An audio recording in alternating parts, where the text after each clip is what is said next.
የኢትዮጵያ ሊቃውንት ግን ምን አሉ መሰላችሁ? በደመና ተቋጥሮ በነፋስ ተጭኖ ሲወጣ ደመናና ደመና ሲጋጭ ከውስጡ ይወጣል። ደመናና ደመና ሲጋጭ ከውስጡ ይወጣል። ለምሳሌ አንዲት ሴት ወተት ስትንጥ ከውስጡ ምን ይወጣል?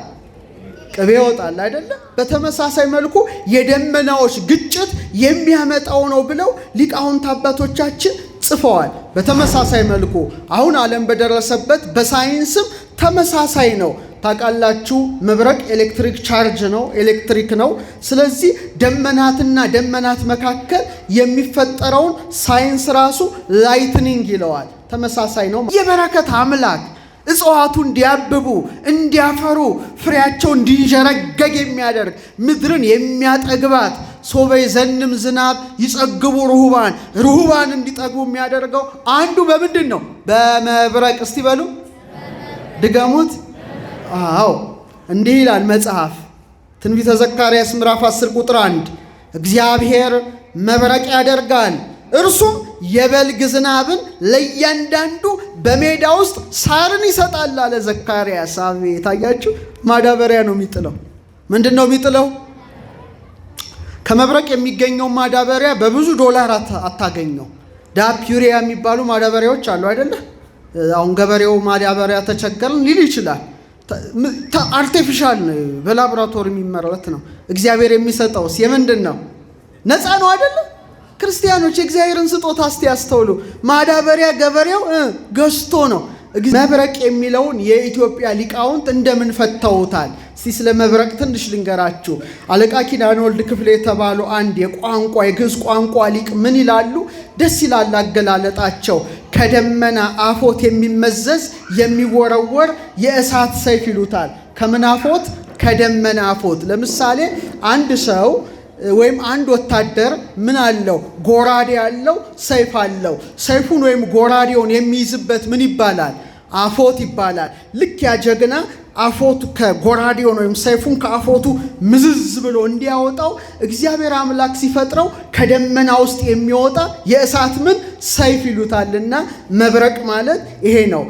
ድምፁ ደግሞ ነጎድጓድ ይባላል። ብልሽታው መብረቅ፣ ድምፁ ምን? ነጎድጓድ። እስቲ ብልሽታው ምን ይባላል? ድምፁ ምን ይሆናል?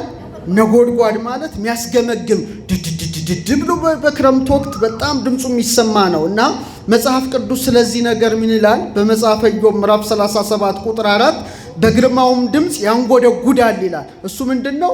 ነጎድጓድ ነው። እነዚህን ሁሉ የፈጠረ ግን ማን ነው? የሥነ ፍጥረት ሁሉ ጌታ ልዑል እግዚአብሔር ነው። ክብር ምስጋና ለስሙ ይሆን። ሊቃውንት አባቶቻችን በጣም ይገርሙኛል። በጣም የተራቀቁ ነበሩ። ስለ መብረቅ አፈጣጠር መተርጉማኑ በትርጓሜ ዳዊት ላይ ሲያስቀምጡ እኔ የሳይንስም ሰው ስለሆንኩ የሳይንሱን እነግራቸዋለሁ። የኢትዮጵያ ሊቃውንት ግን ምን አሉ መሰላችሁ? በደመና ተቋጥሮ በነፋስ ተጭኖ ሲወጣ ደመናና ደመና ሲጋጭ ከውስጡ ይወጣል የሚል ጽፈውልናል። ምንና ምን ሲጋጭ? ደመናና ደመና ሲጋጭ ከውስጡ ይወጣል። ለምሳሌ አንዲት ሴት ወተት ስትንጥ ከውስጡ ምን ይወጣል? ቅቤ ይወጣል አይደለ? በተመሳሳይ መልኩ የደመናዎች ግጭት የሚያመጣው ነው ብለው ሊቃውንት አባቶቻችን ጽፈዋል። በተመሳሳይ መልኩ አሁን ዓለም በደረሰበት በሳይንስም ተመሳሳይ ነው። ታውቃላችሁ፣ መብረቅ ኤሌክትሪክ ቻርጅ ነው፣ ኤሌክትሪክ ነው። ስለዚህ ደመናትና ደመናት መካከል የሚፈጠረውን ሳይንስ ራሱ ላይትኒንግ ይለዋል። ተመሳሳይ ነው ማለት ነው። እንደገና ደግሞ በመብረቁ ምክንያት የሚፈጠረውን ድምፅ ደግሞ ምን ይለዋል? ተንደር ይለዋል። ተንደር ማለት ነጎድጓድ ማለት ነው። ምንድነው? ሙቀት አለ፣ ግፊት አለ። ያን ጊዜ አየሩ ሲፍታታ ድድ ብሎ ይወጣል። ስለዚህ ነገር ቅዱስ መጽሐፍ እንዲህ ይላል፣ የድምፁን መትመም ስሙ ይላል። የድምፁን ምን መትመሙን ስሙ፣ ከአፉም የሚወጣውን ጉርምርምታ አድምጡ። እርሱን ወደ ሰማያት ሁሉ ታች ብርሃኑንም ወደ ምድር ዳርቻ ይሰዳል ይላል መጽሐፈ ኢዮብ ምዕራፍ 37 ከ2 እስከ 3 ብርሃኑን አለ ከምድር ከላይ ወደ ታች ይሰደዋል በማለት መባረቅት ከላይ ወደ ታች የሚወርዱ መሆናቸውን በእውነት ታላቁ የእግዚአብሔር ቃል ይጽፋል። ስለዚህ እንደ ሳይንሱም ዓለምም እንደደረሰበት ሄኖክም እንዳስተማረው ትንንሽ የበረዶ ቅንጣጦች ወይም ወደ በረዶ የተቀየሩ የውሃ ጠብታዎች በተመሳሳይ መልኩ ህዋ ላይ ምን አላቸው? እንቅስቃሴ አላቸው። እንግዲህ እንቅስቃሴ ካለ ደግሞ እርስ በርስ ምን ይሆናሉ? ይጋጫሉ። ሲጋጩ ምን ይፈጠራል ማለት ነው? ቻርጅ ይፈጠራል። ለምሳሌ እጃችሁን ስታጋጩ ምን ይሰጣል? ሙቀት ያመጣል አይደለ? ተመሳሳይ መልኩ አየሩ በዚህ መልኩ ሲጋጭ እግዚአብሔር ባወቀ ከውስጡ መብረቅና ነጎድጓድ ይሆናል። ስለዚህ የላይኛው ደመና ፖዘቲቭ ቻርጅ ይሆናል፣ የስረኛው ደመና ኔጌቲቭ ቻርጅ ይሆናል። መሬትን ፖዘቲቭ ያደርግና ሲሳሳቡ ምን ተፈጠረ ማለት ነው? አረ መልሱ፣ መብረቅ ተፈጠረ ማለት ነው። ስለዚህ ሄኖክ በምዕራፍ 12 ቁጥር 7 መብረቅ መብረቅን ይወልዳል ይላል። እንዴት አይነት ጠቢብ ነው! መብረቅ ምንን ይወልዳል? መብረቅን ይወልዳል። ኔጌቲቭ ፖዚቲቭ ኔጌቲቭ እየተባለ እየተስፋፋ እግዚአብሔር ባወቀ በእውነት በወርሃ ክረምት የሚያሳየን መብረቅ ነጎድጓድ ሲሆን በዚህ ላይ የተሾመው ደግሞ ገናናው መልአክ ማን ነው? ስሙ ኡራኤል ነው። እስቲ አንድ ጥያቄ ልጠይቃችሁ። ድምፁ ነው የሚቀድመው ወይስ ብርሃኑ? መብረቅ ድምፁ ነው። በጣም ጎበዞች ናቸው። ስለዚህ ከድምፅ ቀድሞ ብርሃን ለምን ይታያል? ይሄን አስባችሁ ታውቃላችሁ? ለምን ድምፅ አይቀድምም? ለምንድን ነው ብርሃን የሚከተለው ብላችሁ እንድትመረምሩ የእግዚአብሔር ቃል ይመክረናል። በመጽሐፈ ኢዮብ ምዕራፍ 38 ቁጥር 35 እንዲህ ይላል፣ መብረቆች ሄደው እነሆ እዚህ ያለን ይሉ ዘንድ ልትልካቸው ትችላለህን? ይላል። በጣም የሚገርም ቃል ነው። ልትልክ ፍጥነታቸውን ነው። ለምሳሌ ከብርሃንና ከድምፅ በጣም ፈጣኑ ማን ይመስላችኋል? ሳይንስ አያስተምሯችሁም? ምንድን ነው ነገሩ? እዚህ ሀገር ብርሃን ነው አይደለ? እውነት ነው። ብርሃን በቅጽበት በሴኮንድ ውስጥ 300,000 ኪሎ ሜትር ይጓዛል። ድምፅ ግን በጣም ትንሽ ነው። በአማካይ እንትን ብታረገው 343 ሜትር ነው። አስባችሁታል? 343 ሜትር እና 300,000 ኪሎ ሜትር የቱ ይበልጣል? 300,000 ኪሎ ሜትር ይበልጣል። ስለዚህ መጀመሪያ ምኑ ይታያል ማለት ነው? ብርሃን ይታያል። ቀጥሎ ምኑን እንሰማለን? ድምፁን እንሰማለን። ይህ ሳይንስ ቢያብራራልንም የአዳም 7ኛ ትውልድ የሆነው ሄኖክ ኡራኤል የመራው ሄኖክ አየራትን ፈለከ ፈለካትን የሥነ ፍጥረትን ምስጢር እግዚአብሔር የገለጠለት ሄኖክ እንዲህ አለ። በምዕራፍ 16 ከቁጥር 21 እስከ 22 ነጎድጓድና መብረቅ አይለያዩም ይላል። እያንዳንዳቸው ሁለቱ በነፋስ ይሄዳሉ አለ። በምን ይሄዳሉ? በጣም እኮ ነው ሄኖክ የሚገብረው። መብረቅ ብልጭ ባለ ጊዜ ነጎድጓድ ቃሉን ይሰጣል አለ። መጀመሪያ ብልጭታው ምንድን ነው ማለት ነው? መብረቅ ነው። ቀጥሎ ነጎድጓድ ምኑን ይሰጣል? ድምፁን ይሰጣል ካለ በኋላ አይለያዩም ይላል። አቤት አባታችን ሄኖክ! አጨብጭቡለት። በሰማያት ሞትን ሳያይ የተሰወረው ሄኖክ። አሁንም ይገርማል። መጽሐፍ ቅዱስ እንዲህ ይላል በመጽሐፈ ኢዮብ ምዕራፍ 37 ከ3 እስከ 4 ብርሃኑን ወደ ምድር ዳርቻ ይሰዳል፣ በስተኋላው ድምፅ ይጮኻል አለ። እግዚአብሔር አስቀድሞ ምንን ይልካል? ብርሃንን ይልካል። ብልጭ ይላል። ቀጥሎ በስተኋላ ምን ይልካል? ድምፅ ይልካል አለ። ስለዚህ ቤተ ክርስቲያናችን ከሐምሌ ገብርኤል ጀምራ መብረቅ ነጎድጓድ ብላ ስታስተምር፣ በተለይ ዛሬ ደግሞ ኡራኤልን ስናስብ በመብረቅና በነጎድጓድ ላይ የተሾመ ታላቅ መልአክ ነው። ለምሳሌ አሁን መብረቅ ድምፁ እስከ ስንት ኪሎ ሜትር የሚሰማ ይመስላችኋል? እስከ 20 ኪሎ ሜትር ድረስ ልሰማው ትችላለህ ድምፁን። ብርሃኑ ግን ለምሳሌ ውቅያኖስ ዳርቻ ብትሆኑ ተራራ ፎቅ ምናምን ካልገደባቸው እስከ 160 ኪሎ ሜትር ድረስ ብልጭታው ይታያል። ስለዚህ ሄኖክ ምን አለ? በእውነት አለ እስከ ምድር ዳርቻ ድረስ መብረቅን ይልካል ካለ በኋላ በስተኋላው ድምፅ ይሰማል በማለት የሥነ ፍጥረት ጌታ እግዚአብሔርን አመስግኗል። አሁን ወደ እናንተ ጥያቄ እመጣለሁ። ግን ጌታ ምን አለ? መብረቅ በርቆ አለ ከሰማይ በታች ካለ ከአንድ ሀገር ከሰማይ በታች ወዳለ ወደ ሌላ ሀገር እንደሚያበራ የሰው ልጅ በቀኑ እንዲህ ይሆናል። ሉቃስ 17:24 ምጽአቱን በመብረቅ ብልጭታ መሰለው። ማን የመሰለው? ኢየሱስ ክርስቶስ ነው። መብረቅ ብልጭ ሲል ከአንዱ መንደር ወደ አንዱ መንደር፣ ከአንዱ ከተማ ወደ አንዱ ከተማ ሰማዩን በብርሃን መልቶት እንደሚታይ እኔም ስመጣ እንደዚህ ነው አለ። ሁሉ ያየኛል አለ እንደ መብረቅ ብልጭታ። ስለዚህ ኦርቶዶክሳውያን ክረምት ላይ የመብረቅ ብልጭታን ስትመለከቱ ማንን አስቡ? ኢየሱስ ክርስቶስን አስቡት። እሺ፣ ዛሬ መብረቅን ነው የምናየው። ከሞት ስንነሳ ግን ማንን ነው የምናየው? በመብረቅ መጽሐቱን መስሎ ያስተማረ ኢየሱስ ክርስቶስን ፊት ለፊት እናየዋለን። ያን ጊዜ የመንግስቱ ወራሾች የስሙ ቀዳሾች እንዲያደርገን ቅዱስ ፈቃዱ ይሆንልን። ጥያቄ፣ መብረቅ አንድ ነው ብዙ ነው? አንድ ነው። ያስተማሯችሁ እንደዚህ ነው? ትምህርት ቤት ነው ያስተምሩ። መጽሐፍ ቅዱስ መብረቅ አንድ ሲሆን ግን መባረቅት ማለት ብዙ ነው። ሰዎች እስከ ቅርብ ጊዜ ድረስ አንድ መስላቸዋል መብረቅ። መጽሐፍ ቅዱስ ግን ለመጀመሪያ ጊዜ ጠቢቡ ሄኖክ በምዕራፍ 15 ቁጥር 45 ላይ እንዲህ አለ። እስቲ አብረን እንበል። የመባረቅት በሉስ ምስጢሮች ሁሉ ተገለጡልኝ። የምኖች መብረቅ አላለ፣ መባረቅት ነው ያለው።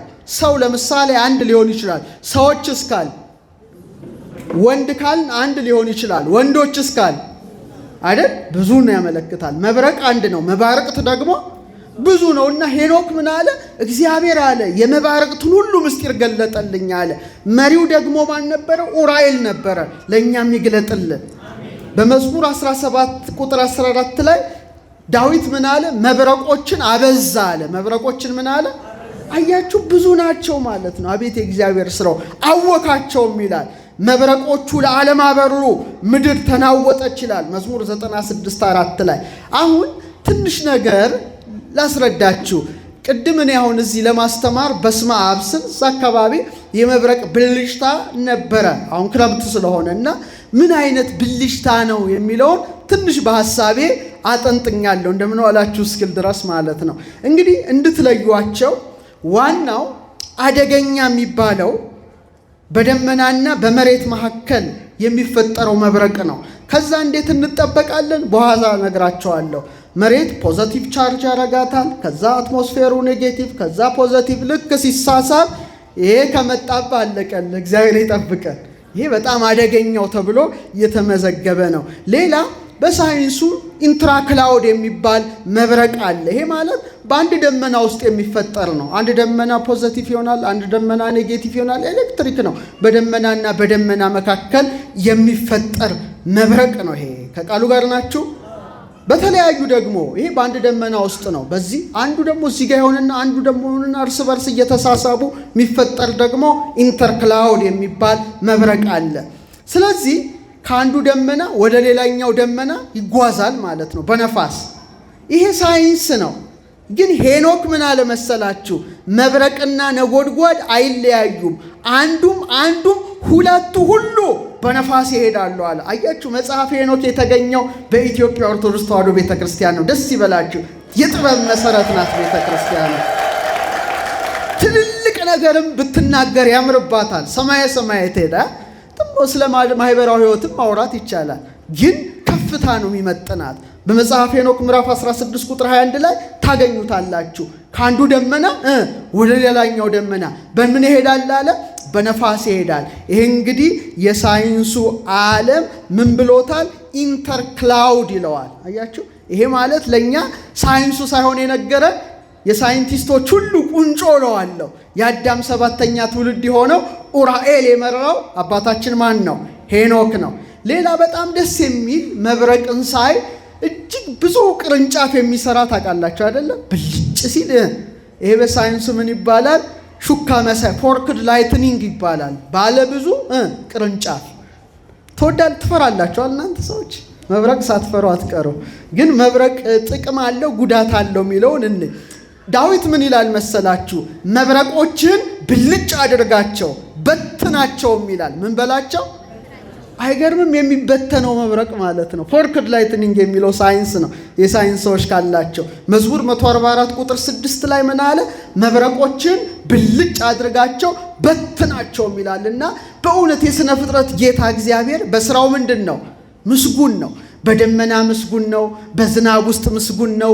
በመብረቅ ውስጥ ምስጉን ነው። በነጎድጓድ ምስጉን ነው። በፀሐይ ምስጉን ነው። በጨረቃ ምስጉን ነው። በፕላኔቶች ምስጉን ነው። በሶላር ሲስተሙ ምስጉን ነው። በሁሉ ማን ነው ምስጉኑ? እግዚአብሔር ነው። ሌላው ከደመና ወደ መሬት፣ ከአንዱ ደመና ወደ ሌላ ደመና፣ በደመናና በአየር መካከል ደግሞ የሚፈጠር ለየት ያለ የመብረቅ አይነት አለ።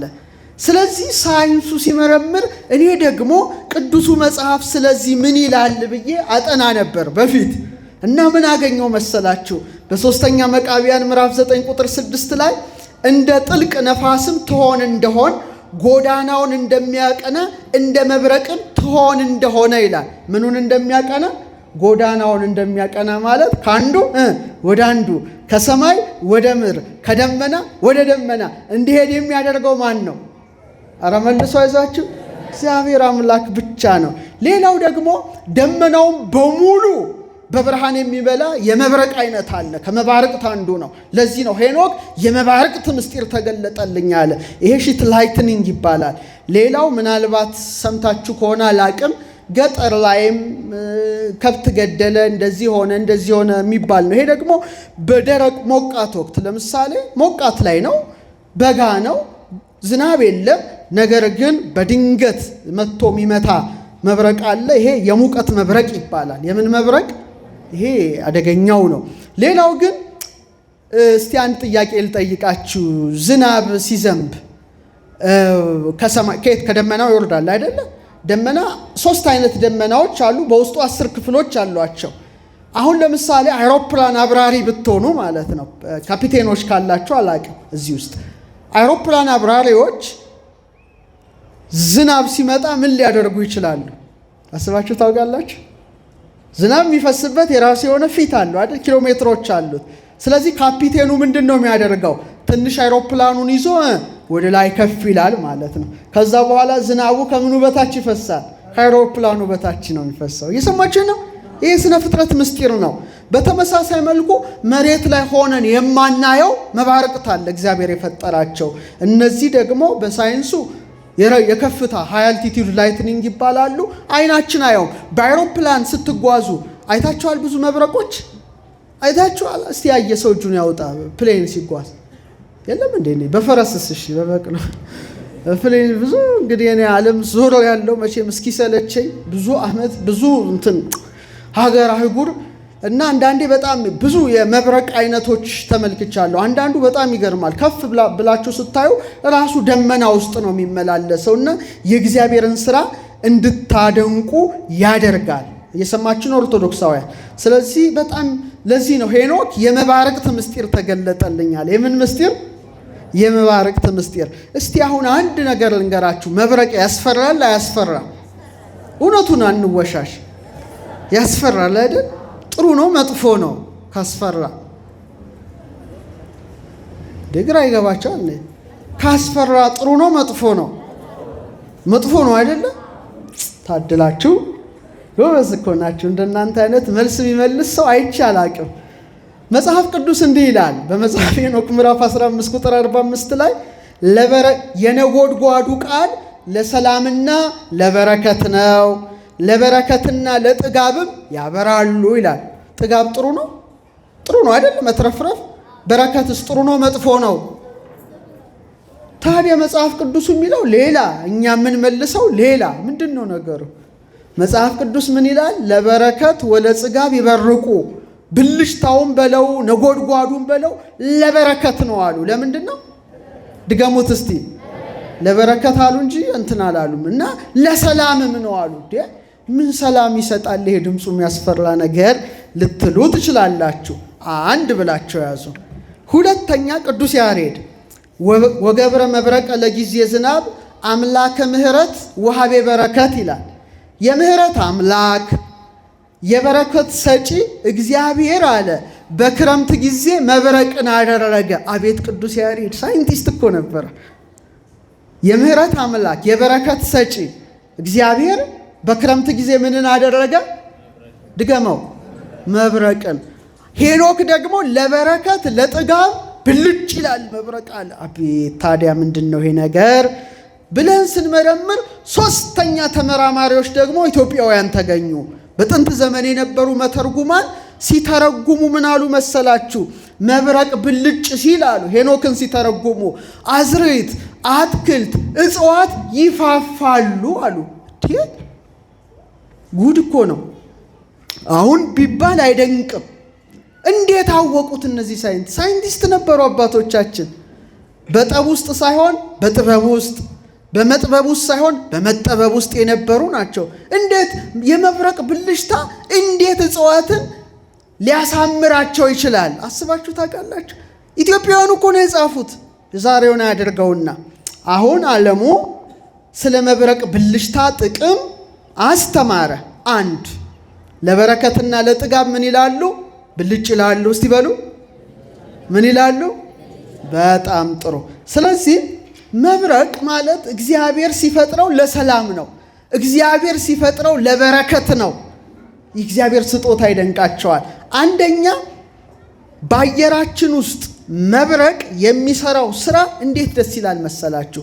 ለምሳሌ ምድርና ከባቢ አየር ምንድናቸው? ይያያዛሉ በኤሌክትሪክ ቻርጅ። ያ ፖዘቲቭ ነው፣ ይሄ ኔጌቲቭ ነው። ስለዚህ የመብረቅ ብልሽታ ይሄ የኤሌክትሪክ ሚዛን ምድር ላይ እንዲጠበቅ ያደርጋል። ይገርማቸዋል እኮ መዛባትን ያስወግዳል እና የኤሌክትሪክን ዑደት ለማረጋጋት ይጠቅማል። ለዚህ ነው አንድ ትምህርት አንድ ያስተምሬ ነበረ። ያስተማርኩት ትምህርት አስታውሳለሁ። የሆነ ቤተክርስቲያን ይሁን ብቻ ምንድን ነው፣ ለምሳሌ አንድ ሰው አንተ፣ አንቺ፣ እኔ ኮምፒውተር ላይ ለረጅም ሰዓት ብንቆይ ምን እንሆናለን? አንቺ አሁን ስልክ ረጅም ሰዓት ካወራሽ ምን ይሰማሻል? ድካም። እግዚአብሔር ይስጥሽ። ለምንድን ነው የሚደክማት? ለምንድን ነው የሚደክማችሁ? አስር የቲክቶክ እንዲህ ስክሮል እያደረግክ ስትገል ትደክማለህ። ለምንድን ነው የምትደክመው? እግዚአብሔር ሲፈጥረን ልንገራቸው። አሁን ይሄ በደንብ ይሄ ምስጢር ወቁ። ኤሌክትሪክ አለን ውስጣችን፣ ከእሳት ተፈጥረናልና። ኤሌክትሪክ ከፍተኛ ኤሌክትሪክ ነው ያለው። ፕሮቶን አለ ታውቃላችሁ፣ ውስጣችሁ ኤሌክትሮን አለ። የሰማችሁኝ ነው? ሁለቱ ባላንስ ሲሆኑ ሰው ጤነኛ ነው። በቃ ጤነኛ ነው። በቃ ምኑ አካሉ ሁለመናው። ግን አስከፊው ነገር ሞባይል ነው። ሞባይል፣ ታብሌት፣ ይሄ እዚህ ጋር የሰጣችሁኝ ይሄ ማይክን ጨምሮ ማለት ነው የገደላችሁኝ ነው። ይሄ ሁሉ መቅረጸ ድምፅ ምንድን ነው የሚሰጠው? ፕሮቶን ነው አይደል? ታውቃላችሁ ፕሮቶን ነው። ይሄ ከባቢው አየር ብዙ ፕሮቶን ነው ያለው እና ይሄ ይገባል ውስጤ ማለት ነው። እና ይሄ ኤሌክትሮን እግዚአብሔር የሰጠኝን ኤሌክትሪክ ያዳክመዋል እላለሁ፣ ድክም እላለሁ። ስለዚህ እግዚአብሔር ደግሞ መሬትን ሲፈጥራት ኔጌቲቭ ቻርጅ አድርጓታል። እግዚአብሔር ስራው ድንቅ ነው። ስለዚህ ሰዎች ብዙ ኤሌክትሪክ ውስጣቸው ሲገባ ሙሴ የቆምክባት ምድር የተቀደሰች ናትና ጫማህን ከእግርህ አውልቅ እና ሰው ጫማውን አውልቆ ባዶ እግሩን ማለት ነው አፈር ላይ ሲሄድ ግራውንድ ያደርጋል ማለት ነው። እና ሰው ብዙ ከተማው በሽተኛ የሆነው ለዚህ ነው። ብዙዎቻችሁ በሽተኞች ናችሁ። ሁላችንም ውስጥ ህመም አለ። ይሄ ሁሉ የሆነው የገጠር ሰው ደግሞ ጠንካራ ነው አይደል? ረጅም ዓመት ይኖራሉ፣ ብዙ ጣጣ የለባቸውም። ምክንያቱም በባዶ እግራቸው ምን ያደርጋሉ? አረ መልሱልኝ።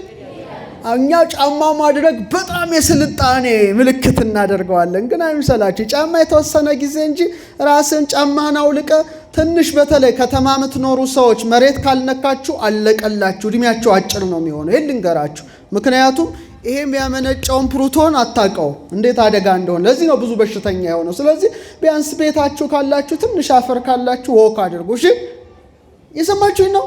እግዚአብሔር ሁሉን አስተካክሎ ነው የፈጠረው። ሰዎች ከተፈጥሮ ሸሽተው አርቲፊሻል ማንነት ሲኖራቸው በራሳቸው ላይ በሽታ ይከምራሉ። እግዚአብሔር በዚህ አይጠየቅም። ለምን አሳመምከኝ ትያለሽ እንዴ?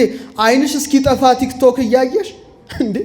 ፕሮቶን ገብቶ እያዳከመሽ ከዛ ደግሞ የማይሆን ቦታ ላይ ሞባይልሽን አቅፈሽ ጡትሽ ላይ ተኝተሽ ካንሰር ይዞሽ እግዚአብሔር ልታማርልኝ ነው እንዴ? እየሰማችሁኝ ነው? ግን ራስ ጥፋት ነው። ለምሳሌ ድሮ አባቶቻችን ገዳማት ስትሄዱ ብዙ ኢትዮጵያ ገዳማት መቼ ምዕራፈ ቅዱሳን የሚባል አስታውሳለሁ። እና እንሄድና ልክ አንድ ዛፍ ስር ሲደረስ እስቲ የቅዱሳን ማረፊያ ነው ቁጭ በሉ ይባላል። ዛፉ ስር ትዝ ይላችኋል? ዛፉ ስር ቁጭ ብለን ስንሄድ እንደገና ኃይል እናገኛለን። ድሮ አባቶቻችን በቤተ ክርስቲያን ዙሪያ እድሜ ጠገብ ዛፎች አሉ እና ዛፉ ስር ሄደው መቁጠሪያቸውን ቋቋ እያደረጉ እየጸለዩ መዝሙረ ዳዊቱን ውዳሴ ማርያምን ሲጸልዩ አይደክሙም። ለምን እንደሆነ ታውቃላችሁ? መንፈሳዊ ኃይል እንዳለ ሆኖ እግዚአብሔር ለዛፉ ኃይል አለው፣ ሰጥቶታል። ምን ሰጥቶታል? ንገሩኝ፣ ምን ሰጥቶታል? ሳይንቲፊክ ነገር ነው የምነግራችሁ። ይሄ አባቶቻችን ጥበብ ነበረ። የዛሬውን ያርገውና ለምን ለምሳሌ ኦክሲጅን እንተነፍሳለን፣ ካርበን ዳይኦክሳይድ እናስወጣለን። ከምንድን ነው የምናገኘው? ከእጽዋት ነው። ሌላ ምንም ታምር የለው። ስለዚህ እንቀባበላለን ማለት ነው። ህይወት እንቀባበላለን። አንዱ ከአንዱ ተነጥሎ አይኖርም። ዛፍ ጨፈጨፍክ ማለት አለቀልህ፣ ህይወትን እያጣህ ነው። ስለዚህ ኔጌቲቭ አዮኖች አሉና ሄደ ያን ዛፍ እንዲህ ስትነካው ቀጥታ ምጥጥ አድርጎት ይወስደዋል ማለት ነው። ከዛ እንደገና እንደተሰካ ቻርጅ እንደተደረገ ሞባይል ጉልበት ይኖርሃል። እየሰማችሁ ነው? ስለዚህ ዛፍ ስር ቁጭ ይላሉ ሲጸልዩ አባቶቻችን፣ አይደክሙም። እንደተሰካ ሞባይል ናቸው ማለት ነው። ግልጽ ነው የምነግራችሁ ግን። ስለዚህ ይሄ ኤሌክትሪክ ሚዛኑን እንዲጠብቅ እንዲረጋጋ የሚያደርገው እግዚአብሔር በመብረቅ አማካይነት ነው። ክብር ለአምላካችን ለእግዚአብሔር። ስራው ድንቅ ነው። ሌላው ኦርቶዶክሳውያን በጣም የሚገርማችሁና አስደናቂው ነገር መብረቅ ታውቃለህ፣ ኦክሲጅን ሞለኪውል አለ፣ ይሰባብራቸዋል። ትልቅ እግዚአብሔር የሰጠው ኃይል ነው።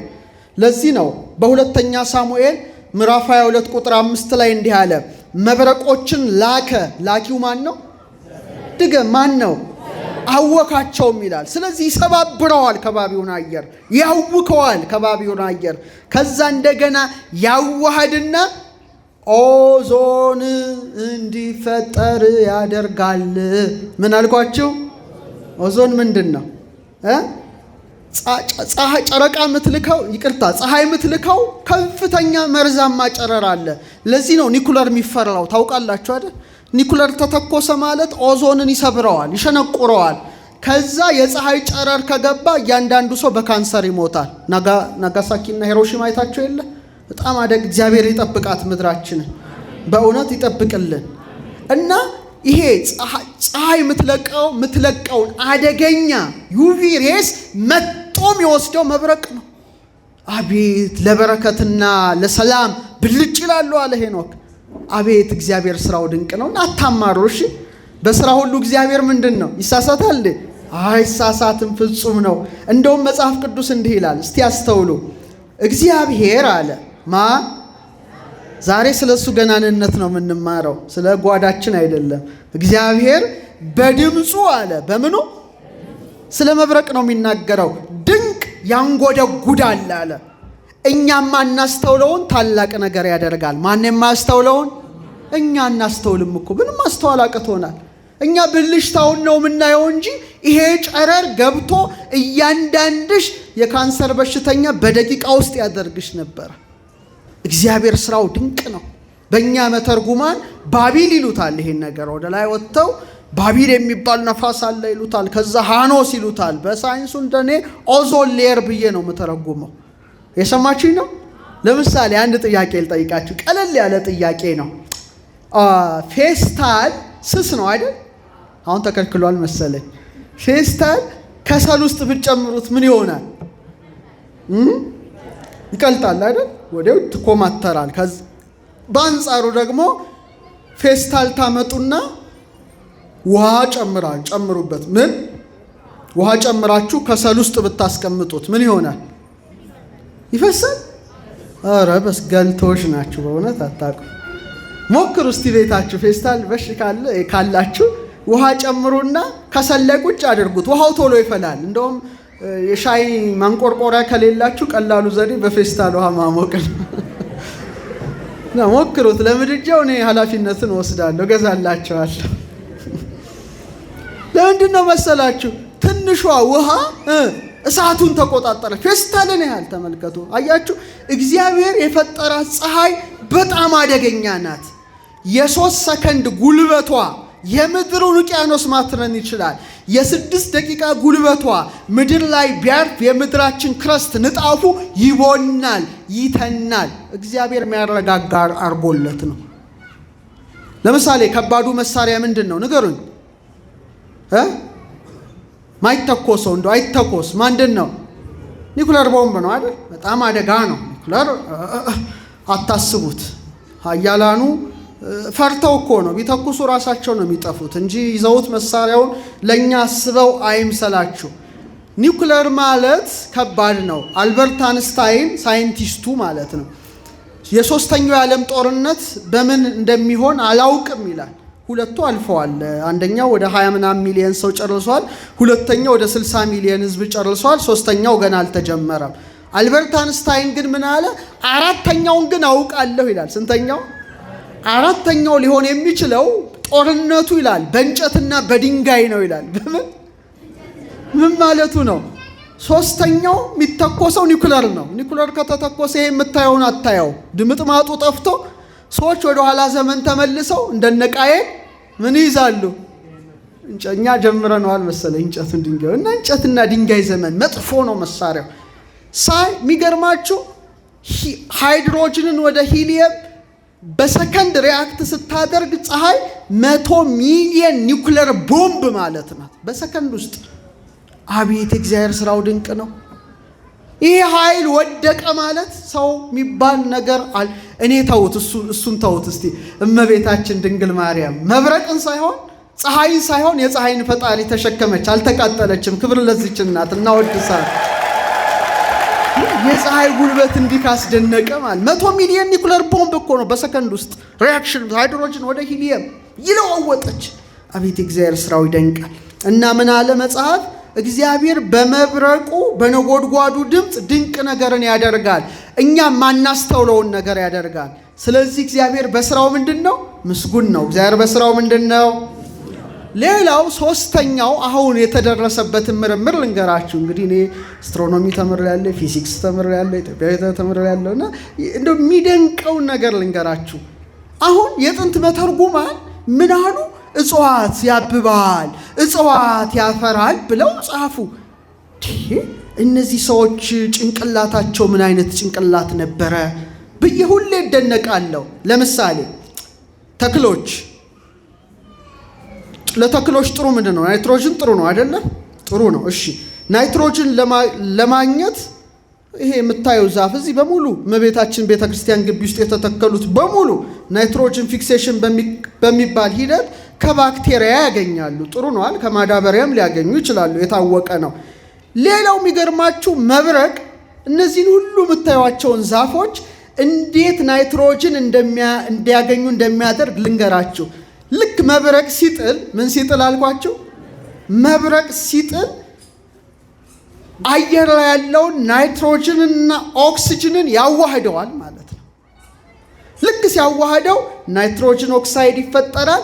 ያ ጊዜ የሚዘንበው ዝናብ በናይትሬት የበለጸገ ዝናብ ይሆንና እዚህ ለምታዩቸው ዛፎች በሙሉ የተፈጥሮ ማዳበሪያ ይሆናል። ክብር ለእግዚአብሔር ይሁን። ድንቅ አምላክ ነው።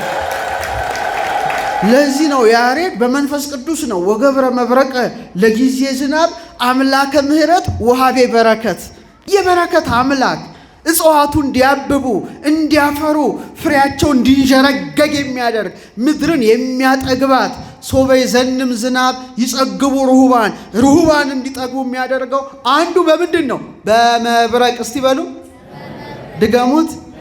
አዎ እንዲህ ይላል መጽሐፍ ትንቢተ ዘካርያስ ምዕራፍ 10 ቁጥር 1 እግዚአብሔር መብረቅ ያደርጋል፣ እርሱም የበልግ ዝናብን ለእያንዳንዱ በሜዳ ውስጥ ሳርን ይሰጣል አለ ዘካርያስ። አቤት! አያችሁ፣ ማዳበሪያ ነው የሚጥለው። ምንድን ነው የሚጥለው? ከመብረቅ የሚገኘው ማዳበሪያ በብዙ ዶላር አታገኘው። ዳፕ ዩሪያ የሚባሉ ማዳበሪያዎች አሉ አይደለ? አሁን ገበሬው ማዳበሪያ ተቸገርን ሊል ይችላል። አርቲፊሻል ነው፣ በላቦራቶሪ የሚመረት ነው። እግዚአብሔር የሚሰጠውስ የምንድን ነው? ነፃ ነው አይደለ? ክርስቲያኖች የእግዚአብሔርን ስጦታ እስቲ ያስተውሉ። ማዳበሪያ ገበሬው ገዝቶ ነው፣ እግዚአብሔርስ ሲሰጥ ኧረ መልሱ። ስጦታ ሁሉ ነፃ ነው። በስመ አብ ቸርነቱ። ለዓይናችሁ ከፍላችኋል? ኧረ ንገሩኝ። ለጆሮአችሁስ? ለሁለት አፍንጫ ቀዳዳችሁስ? ለጥርሳችሁ? ለቤት ኪራይስ? ጨካኞች ናቸው ሰዎች፣ ያውም ለሚያፈስ ቤት ጨካኞች። እግዚአብሔር ኦክሲጅን አስባችሁታል? ያ ክፉ በሽታ ምን ነበረ? ኮቪድ ትዝ ይላችኋል? ብዙ ሰዎች በዛ በሽታ ተጠቅተው ለኦክሲጅን ስንት ነው የከፈሉት? ለኦክሲጅን ሰው ጨካኝ እኮ ነው። ሆስፒታል ብትሄድ እያለ ወገ ሊሞት ቀርቦ ክፈል ትባላለ። ሰው በዚህ ደረጃ ርኅሩህ አይደለም። ዮሐንስ አፈወርቅ ምን ይላል? እግዚአብሔር ለሰው አለ ሀብት አድርጎ ፀሐይን፣ አየርን፣ መሬትን ሰጠው። ፀሐይና አየር በሱ እጅ ስለተያዙ ፀሐይም ሰው እኩል ሙቋት፣ አየርም እኩል ተንፍሶት ይኖራል። መሬት ግን በጨካኞችና በስግብግቦች ሰዎች ስለወደቀች የሁሉ መቀራመት አይደል? የሁሉ ጦርነት ለሚያልፍ የሰማችሁኝ ነው። የታደልን ብንሆን ኖሮ ሰው ደም አይደለም የምናፈሰው፣ ደማችንን ነበር የምንሰጠው ከሞት እንዲድን። እኛ ግን አይደለንም፣ አንመስለውም ጌታ ቸር አምላክ። አሁን ቤተ ክርስቲያን ለዚህ ነው ከሐምሌ ቂርቆስ ከገብርኤል በዓል ጀምሮ መብረቅ፣ ነጎድጓድ፣ በረድ ብላ የምታስተምረው። በረዶን ተመልከተው እስቲ። አሁን አውሮፓ የሄዳችሁ ሰዎች ካላችሁ አላውቅም፣ ካናዳ የሄዳችሁ ሰዎች ካላችሁ አላውቅም፣ የሚዘንበው በረዶ ታውቃላችሁ አይደል? በጣም ዊንተራቸው ላይ በረዶ የሚወርደው ጥጥ ነው። በኋላ ልክ በጋ ሲደርስ የአበባው አይነት የእጽዋቱ መለምለም አይነት ስታዩ ትደናገጣላችሁ። ለምን መሰላችሁ? መብረቅ በረዶ ራሱ ምንድን ነው? ማዳበሪያ ነው። ምንድን ነው? አሁን የታወቀው አንድ ስኮቲ ኬሚስት ነው 18 ዓመት ሙሉ በረዶን አጠና።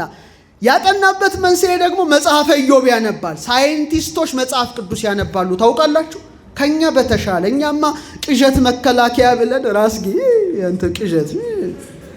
ቅዠት ህይወት ነው ከእግዚአብሔር ቃል። ወይኔ የአይናችን ቲክቶክ የአርቲስት ገሌን ምግብ ሲያይ የምን ሲያይ አቤት ብዙ ተጎድተናል። መጽሐፍ ቅዱስ አንድ ቀን ሲያነብ ይላል ወደ በረዶ ቤተ መዛግብት ገብተሃልን ይላል መጽሐፈ ኢዮብ ላይ። ቤተ መዛግብት ማለት የሀብት ማከማቻ ነው። ቅንጣት በረዶ የሚሰጠውን ሀብት ታውቃለህ ይላል። አለ ነቃ። በረዶ ሀብት አለው እንዴ ብሎ የቀመማ ሊቅ ነው፣ ኬሚስት ነው። በረዶን 18 ዓመት ሙሉ መረመረና በዶላር ነው የሸጠው። ከሚወርደው በረዶ አለ ስንት ኤከር ስንት ሄክታር መሬት እንደሚያለመልም። ለዚህ ነው መሬት ትጠጣዋለች ያንን በረከት። ኬት የሚወርደውን ከሰማይ የሚወርደውን። ከዛ ማዳበሪያ ሆነ። ለዚህ ነው በሜዳ ሳርን ይሰጣል መብረቅ ብልጭ አድርጎ ብሎ ዘካርያስ የተናገረው። የሰማችሁ ነው ኦርቶዶክሳውያን። ሌላው ትልቁ ጥቅም መታደስ ነው። መታደስ ማለት ምን መሰላችሁ? ለምሳሌ ድንገት ሰው የማይደርስበት ጫካ ውስጥ መብረቅ ይጥልና ሰደድ እሳት ያስነሳል። ምን ያስነሳል? ለእኛ መጥፎ ሊመስለን ይችላል፣ ግን አይደለም። እጽዋት ተቃጥለው እንደገና ምን ይሆናሉ? ይለመልማሉ። ገበሬ ከማረሱ በፊት መሬቱ ምን ይለዋል? ይለበልበዋል አይደል? አይታችኋል ገጠር። እንደገና ምቹ ትሆናለች። እና እግዚአብሔር ስራው ምድርን እንዴት አድርጎ በአምላካዊ ጥበቡ እንደሚመራ በጣም በጣም ያስደንቃል። መጨረሻ ላይ አንድ ነገር ነግሬያችሁ አበቃለሁ። ይሄ ወሳኝ ነገር ስለሆነ ነው። ክረምት ነው እንድትጠነቀቁ መጽሐፍ ቅዱስ ያስተምራል። እንዲህ ይላል፣ የየብሱን ቦታዎች አሳየኝ። የምን ቦታዎች? መብረቅ የሚወርድበትን ቦታ ነው የሚናገረው ሄኖክ። አስተውሉ። የነጎድጓዱም ቃል ለሰላምና ለበረከት ነው ካለ በኋላ ለመርገምም ቢሆን በመናፍስት ጌታ ቃል ነው። ሄኖክ 15:40 ለቁጣም ቢሆን በማን ቃል ነው? እሳት ጥሩ ነው አይደለም? ነቃበል እንጂ አንተ። እሳት ጥሩ ነው አይደለም? ምን ይሰጣል? ምግብ ያበስላል። ሌላስ? ትሞቀዋለህ። ሌላስ? ቤትህን አያቃጥልም? ጥሩ ነው መጥፎ ነው? እንደየቦታው ነው። ነፋስ ጥሩ ነው አይደለም? ትተነፍሰዋለህ። አውሎ ነፋስ ሆኖ ሊገለብጥህ ይችላል። ውሃስ? ትጠዋለህ፣ ሻወር ታረጋለህ፣ ምን ታረጋለህ። ደግሞ ማዕበል ሆኖ ሊጠርግህ ይችላል አይደል? መሬት ጥሩ ናት፣ ዛፉን ምኑን ታበቅላለች። ደግሞ አንዳንዴ ትናድና መብረቅም ተመሳሳይ ነው ይላል መጽሐፍ ቅዱስ። ለመርገምም ሊሆን ይችላል፣ ለበረከትም ሊሆን ይችላል። አሁን በረከቱን ካየን ቁጣውን ትንሽ ልንገራችሁ። ኡራኤል የሚመራው መብረቅ በሴኮንድ ውስጥ ምድር ላይ ስንት ይወድቅ ይመስላችኋል? በቅጽበት ዛሬ ዓለም በደረሰበት ትልልቅ መሳሪያ ያሉ ሴንሰሮች አሉ፣ ኤሌክትሮማግኔቲክ ሴንሰሮች ያውቃሉ። ትልልቅ ነገሮች አሉ፣ መመርመሪያ ዓለም በደረሰበት ቴክኖሎጂ ማለት ነው። በቅጽበት ውስጥ 44 እስከ 50 መባረቅት ምድር ላይ ይመጣሉ። በምን? በሴኮንድ። በደቂቃ ማለት ስናሰላው ከ2700 እስከ 3000 መባረቅት ምድር ላይ ይወርዳሉ። በምን? አረ ንገሩኝ። በደቂቃ። በሰዓት ደግሞ ከ3.5 እስከ 4.3 ሚሊዮን መብረቆች ምን ላይ ይወርዳሉ? ምድር ላይ። አረ ከባድ ነው። በአመት ደግሞ ከ1.4 እስከ 1.5 ቢሊዮን መባረቅት ምድር ላይ ሲወርዱ፣ እነዚህን ሁሉ መባረቅት የሚመራው ደግሞ ኡራኤል ነው። ደስ የሚለው መልአክ ኡራኤል። እና 1.4 ቢሊየን መባረቅት ነው የሚሞቱት። ግን እግዚአብሔር ስራው የሚያስደንቃችሁ 1.4 ቢሊየን ሰው በየዓመቱ ቢሞት ሰው ይኖራል? ኧረ መልሱ። እና በመብረቅ ቢያንስ የሚሞተው ከ4000 እስከ 24000 ሰው ነው። በምን በዓመት የሰው ትንሽ የለውም። ግን ከሚወርደው አንጻር የማስራ ነው የማጥባቆት ነው። 1.4 ቢሊየን መባረቅት ምድር ላይ በዓመት እየወደቁ የሚሞተው ሰዎችን ያህል ነው። በጦርነት ከዛ በላይ ያልቃል፣ በረሃብ ከዛ በላይ ያልቃል። ይሄ እንግዲህ የዓለም አቀፍ አደጋ እንትን ሴንተር የራሱ መረጃ ነው። እየሰማችሁ ነው። ኢዮብ ግን ሄኖክ ግን አስጠንቅቋል። እና እኔ የመብረቅ ኃይል በጣም ነው የሚገርመው። አሁን ኤሌክትሪክ ሰራተኞች እስቲ እጅ አውጡ። ኤሌክትሪክ ምሰሩ ኤሌክትሪሺያንስ አላችሁ እዚህ ውስጥ ትንሽ ቢት የምትፈታቱ የለም እንዴ?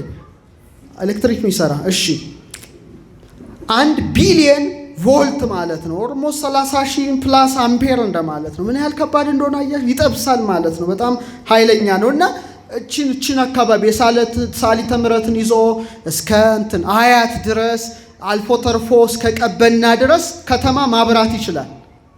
ግን የሚደንቀው ትንሽ ነው፣ ወዲያው ነው ዲስቻርጅ የሚሆነው መብረቅ እንጂ እንደ አደጋነቱ ከሆነ ከባድ ነው። መጽሐፍ ቅዱስ ስለዚህ እንዲህ ይላል ሄኖክ 16:19 ስራውም ሁሉ ይከፈላል፣ መብረቅና ነጎድጓድ በቦታቸው ይሰማሉ፣ ለሚሰራው ስራ ሁሉ መጠን አለው ይላል። ምን አለው? መጠን አለው። በመጠን ነው እንጂ ይሄ ሁሉ ቢሊየን ቮልት ቢመጣ የለሽም። ስለዚህ እንዴት ከዚህ አደጋ እንጠንቀቅ የሚለውን ቃል ባጭሩ በ3 ደቂቃ ላይ ጨርሳለሁ። አንደኛ እኔ ሰዎች ከመብረቅ አደጋ እንዴት ይጠበቁ ለማለት መጀመሪያ ኡራኤልን ማሰብ። ማንን ማሰብ? ከቅዱሳን መላእክት አንዱ ኡራኤል አለ በመብረቅና በነጎድጓድ ላይ ምን የሆነ ነው። ስለዚህ ቅዱስ ኡራኤል ከመባረቅት አደጋ እንዲጠብቀን እንማጸነዋለን። ይጠብቃችሁ። አሜን አይባልም? በውሃ ላይ የተሾመ መልአክ አለ ይላል ኩፋሌ ላይ፣ በመብረቅ ላይ በነጎድጓድ ላይ ይላል ኩፋሌ 2:7 በቀኑ በሌሊቱ በነፋሳት በአየራት በዝናባት በዚህ ሁሉ የተሾሙ መላእክት አሉ እና ይጠብቁን። በእርግጥ እኔም አንተም ሁለት ጠባቂ መልአክ አለ። ጠባቂ መልአካችሁን አመስግናችሁ ታውቃላችሁ? ያመሰገነው ከእናንተ እጅ እስቲ ያወጣ። አረ ሰዎች አላችሁ በሕይወት አንዱን እንዳትንቁ ተጠንቀቁ። ጠባቂ መልአኩ ዘወትር በሰማያት የአባቴን ፊት ያያል። አመስግኑት እንጂ ጠባቂ መልአክ እኮ አላችሁ እንዴ! ኧረ አወድሱት። ጠባቂ መልአክ እወድሃለሁ በሉት፣ ከፊት ምራኝ በሉት። ሁሌ ስለ እናንተ የሚማልድ እኮ አለ። አንቺ ያለሽ የራስሽ ነው፣ እኔን አይጠብቅም። የኔ ራሴ አለኝ። አባቶቻችን 4 ጸሎት ሰርተዋል ከጠባቂ መልአክን ማመስገኛ። ምን ማመስገኛ? በጣም ደስ የሚል ጸሎት። እኔ አንዳንዴ ሳየው እደነቃለሁ። ጠባቂ መልአካቸውን የሚማጸኑበት። እኛ ባዶ ሆነናል። ለዚህ እኮ ነው የተራቆት ነው። አደጋ በቀላሉ ያገኘናል፣ በቀላሉ እንታመማለን፣ በቀላሉ ችግር ውስጥ። ቤታችሁን በዛ ጠባቂ መልአክ ማስጠበቅ ካልቻላችሁ ችግሩ የራሳችሁ ነው፣ የማንም አይደለም። ስለዚህ በጣም አስተውሉና መተርጉማን ምን ይላሉ? አምላከ አናንያ፣ አምላከ አዛርያ፣ አምላከ ሚሳኤል ማለት ጥሩ ነው ይላሉ። ለምን? አናንያ፣ አዛርያ፣ ሚሳኤል ከምን ውስጥ ተረፉ? ከእሳት ውስጥ። በማን አማላጅነት? ስለዚህ ይህም እሳት ስለሆነ እንዲጠብቀን ቃል ሥጋ ከሆነ ይላሉ። በእጅጉ ደግሞ የሚገርመን ብልጭ ሲል አባቶቻችን ሰአሊ ለነ ቅድስት ይላሉ። ቅድስት ሆይ ምን በይልን? ቅድስት ሆይ ምን ትበይልን? እውነተኛውን መብረቅ እውነተኛውን ፀሐይ የተሸከመች እሷማ እመቤታችን በጸላለቷ ረድኤቷ ነው የምትሸፍነን አይደል እንዴ? አሁን እንደው ትንሽ ስጋዊ መፍትሄ ግን ልስጣችሁ። አሁን መብረቅ ሊመታችሁና ላይመታችሁ እንደሆነ ለማወቅ በጣም ቀላሉን ዘዴ ልንገራችሁ። ብልጭ አለ፣ ድምፁ ተሰማ። በብልጭታውና በድምፁ መካከል ያለውን ነገር ለ3 ማካፈል። ለስንት ማካፈል? ለ3 ማካፈል ማለት ባንተና ወይም ባንቺና በመብረቁ መካከል ያለውን ኪሎ ሜትር ታውቃላችሁ። ለምሳሌ እስቲ አንተ እዚሁ ቀላል ጥያቄ ልጠይቅ። ብልጭ አለ። አይዞህ እኔ አጎነበሰ። እሺ ብልጭ አለ። 1 2 3 አለ። አካፍሉታ። ስንት ማለት ነው? 3 ሲካፈል 3። ስለዚህ በአንተና በመብረቁ መካከል ስንት ኪሎ ሜትር ነው? 1። ጎበዞች ናቸው። ብልጭ አለ። 1 2 3 4 5 6 7 8 9 በአንተና በመብረቁ 9 ሲካፈል 3 ኪሎ ሜትር አለ። ስለዚህ አደጋ ክልል ውስጥ ነህ ማለት ነው። ስለዚህ ቢያንስ 10 ኪሎ ሜትር አካባቢ ካለን ችግር ስላለ ትንሽ ጥንቃቄ ማድረግ ያስፈልጋል ማለት ነው። እየሰማችሁ ነው? 10 እስከሆነ 30 እስከሆነ አካፍሎ 30 ሲካፈል 3 10 ኪሎ ሜትር ነው ማለት ነው። ስለዚህ ምንድነው የሚመከረው? ከቤት ውጭ ካለን አስጊ ሆኖ ከታየ መጠለያ ቦታ ውስጥ መቀመጥ ጥሩ ነው። መኪና መስነዱ ካላችሁ ደግሞ በፍጹም መስኮት መክፈት አያስፈልግም። ከመኪናም መውረድ አያስፈልግም። ምኑ እስኪያልፍ ድረስ? የመብረቁ ዝናብ እስኪያልፍ ድረስ። ሌላው አባቶቻችን የሚያደርጉት ምንድነው? ዝናብ እየጣለ ከሆነ በምንም ረጃጅም ዛፍ ስር አይጠለሉም። ታውቃላችሁ ይሄንን? ለምንድነው የማይጠለሉት? መሬቱን ምን ያደርገዋል? ቻርጅ ያደርገዋል። ኤሌክትሪኩ ይዛል እና ዛፉ ለምሳሌ ይሄን ያህል ከሆነ ትንሽ 2 ርቀት መጠበቅ አለበት። ለምን? መሬቱ ሁሉ ምን ይሆናል? ኤሌክትሪክ ስለሚሆን ይያዛል። ስለዚህ ትንሽ ከዛፍ ርቀት ውስጥ አለ። ሌላው እንደው አያድርገውና የመጨረሻ መነግራችሁ መብረቅ ከመጣሉ በፊት የምታውቁበት አንድ ዘዴ ልንገራችሁ። በተለይ ለሴቶች ይሆናል። ፀጉራችን ይቆማል። አርቲፊሻል ከሆነ አለቀለት፣ ይወድቃል። ኤሌክትሪክ ስለሆነ ትልቁ ለምሳሌ ስክሪፕቶን ኤሌክትሪክ አድርጉትና እንዲያደርጋችሁ ወረቀት ላይ እንደዚህ ብታደርጉት ወረቀቱ አይቆምም። ኤሌክትሪክ ነው አይደለ? እቺ ትንሿ እና መብረቅ ሊመታ ከሆነ ሰውነትን ይወረርሃል። ሆነ ነገር ይወረርሃል። ከዛ ፀጉርህ ቀጥ ይላል። አለቀል። ከዛ በኋላ የለህም እና ኑዛዜ ተናዘዙ። ካሊፎርኒያ አስታውሳለሁ። አንድ 2013 በጎርጎሮሳዊ ዘመን ቀመር ላይ 2 የፈረንጅ ፀጉር ደግሞ ዞማ ነው ታውቃለህ፣ እንደኛ አይደለም። ፀጉራቸው ህፃናቱ ቆመና ይስቃሉ፣ እነሱ አያውቁምና ወድቆ አንዱ ቆሰለ፣ አንዱ ሞተ እዛው። እና ፀጉርህ ቆመ፣ በቃ መሮጥ ብቻ የሆነውን አድርግ ነው ያላቅል አናቅል።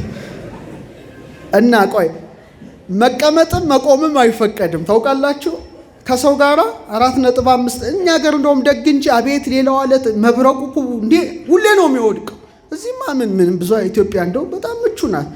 እዛ የሚያደርጉት ምንድነው 4.5 ሜትር ይራራቁና ቁጢጥ ነው የሚሉት።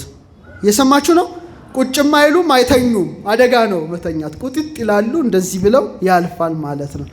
የሰማችሁ ነው? ስለዚህ ኢዮብ ምን አለ? ለመርገምም ቢሆን በመናፍስት ጌታ ቃል ነው፣ ግን ጥንቃቄ ከማን ይጠበቃል?